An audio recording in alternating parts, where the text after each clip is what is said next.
Question 46 માં કીધું છે કે એક ગલ્લામાં 50 પૈસાના કેટલા સિક્કા, તો કે 100 સિક્કા. 1 રૂપિયાના કેટલા સિક્કા છે? 50 સિક્કા. અને 5 રૂપિયાના 10 સિક્કા છે. ઓકે, તો કુલ સિક્કા કેટલા થઈ ગયા? 100 ને 150 ને 160. ઠીક છે. 1 મિનિટ, અહીંયા 2 રૂપિયાના બી સિક્કા છે. તો 2 રૂપિયાના કેટલા સિક્કા છે ભાઈ? 20 સિક્કા. તો કુલ સંખ્યા થઈ ગઈ 180. એટલે n બરાબર 180 થઈ ગયા. હવે એમાંથી આપણને કીધું છે કે જ્યારે આ ગલ્લાને ઊંધો કરવામાં આવે ત્યારે ગલ્લામાંથી કોઈ એક સિક્કો બહાર પડે તે સમસંભાવી, એટલે કે બધાની સંભાવના સરખી છે. તો સિક્કો 50 પૈસાનો હોય. તો આપણે 50 પૈસાનો હોય તો ગલ્લામાંથી 50 પૈસાનો સિક્કો બહાર આવે તેની સંભાવના. તો 50 પૈસાના કેટલા સિક્કા છે? તો 50 પૈસાના કુલ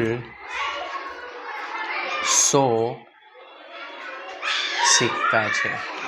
માટે m બરાબર 100. હવે સંભાવના બરાબર માંગેલ પરિણામ ભાગ્યા કુલ પરિણામ. 100 અને n છે 180. 0 0 કટ, તો 10ના અડધા થશે 5 અને 18ના અડધા થશે 9, એટલે 5/9. તેવી જ રીતે આગળ કીધું છે કે પસંદ કરેલ સિક્કો 5નો સિક્કો ના હોય. 5નો સિક્કો ના હોય. ના હોય એટલે 5નો ના હોય એટલે 1નોય ચાલે, 50 પૈસાનોય અને 2 રૂપિયાનો બી સિક્કો ચાલે. એટલે 180માંથી ખાલી 5 રૂપિયાના સિક્કા માઇનસ કરી દેવાના. તો પસંદ કરેલ સિક્કો 5 રૂપિયાનો ન હોય. એટલે કે કાં તો સિક્કો 50 પૈસાનો, 2 રૂપિયાનો અથવા તો 10 રૂપિયાનો હોય. માટે 180માંથી 5 રૂપિયાના સિક્કા કેટલા છે? 10. એ માઇનસ કરી દઈશું એટલે 170 સિક્કા. માટે m બરાબર 170. પ્રોબેબિલિટી બરાબર માંગેલ પરિણામ ભાગ્યા કુલ પરિણામ, એટલે કે 170 અને અહીંયા કુલ સિક્કા 180. 0 0 કટ, એટલે 17/18. અને ત્રીજામાં આપણને કીધું છે કે 2 રૂપિયાનો સિક્કો હોય. તો 2 રૂપિયાના કેટલા સિક્કા છે? તો 20. તો ગલ્લામાંથી 2 રૂપિયાનો સિક્કો